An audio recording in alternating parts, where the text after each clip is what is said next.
Welcome back to here. Hi audiences, how are you? Now I am going to talk something about the very new curriculum. প্রকৃতপক্ষে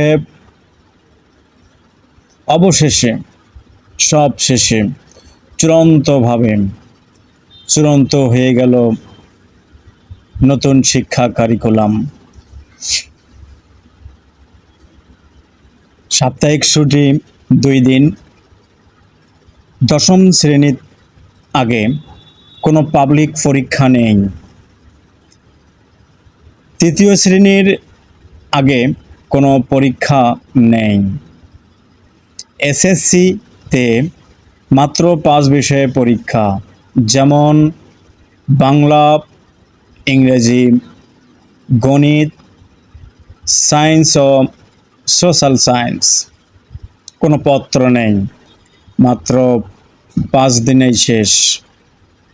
science, arts, commerce গ্রুপে বিভক্ত হবে intermediate. মাধ্যমিক লেভেলে বিষয় থাকবে মাত্র 10টি: বাংলা, ইংরেজি, গণিত,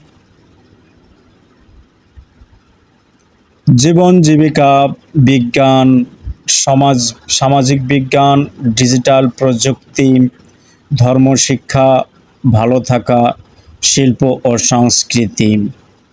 2024-এ নবম শ্রেণী, 2026-এ এইচএসসি। ইন্টারমিডিয়েটে সাবজেক্ট 6টা, প্রত্যেকটার পত্র 3টা করে। ফার্স্ট ইয়ারে সবগুলো পত্রের প্রথম পত্রের পাবলিক এক্সাম হবে। সেকেন্ড ইয়ারে সেকেন্ড ও থার্ড।